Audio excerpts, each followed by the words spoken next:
முழுக்க முழுக்க படத்தை நம்பி கதையை நம்பிலாம் வந்து இவங்க இல்லை. ஏதோ ஒரு படத்தை எடுத்துட்டு அதுக்கப்புறம் அந்த படத்தை வெற்றியடைய வைக்கிறதுக்கு என்னெல்லாம் குறுக்கு வழி இருக்குதோ அதெல்லாம் வந்து அந்த உத்தியெல்லாம் கையில் எடுக்கிறாங்க.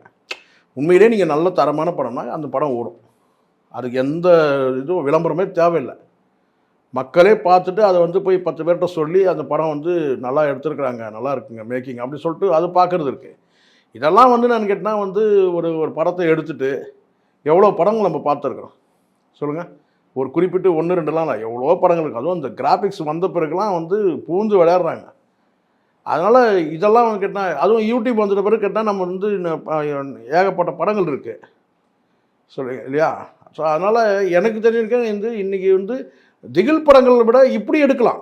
இந்த க்ரைம் த்ரில்லர் இருக்குது இல்லையா, அந்த மாதிரி படங்கள் வந்து கேட்டால் இப்போது ரேக சித்திரம்னு ஒரு படம் ரொம்ப நல்லா இருந்துச்சு, எனக்கு ரொம்ப பிடிச்சிருந்துச்சு அந்த மலையாள படம்.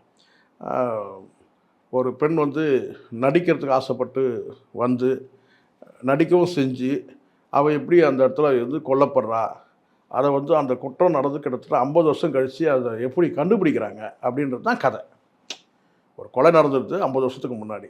அப்போனா அது வந்து எப்படி வந்து இவங்க வந்து 25 வருஷத்துக்கு முன்னாடி 25 இயர்ஸ்க்கு அப்புறம் வந்து அதை வந்து எப்படி அவங்க வந்து கண்டுபிடிக்கிறாங்கன்றது தான் கதை.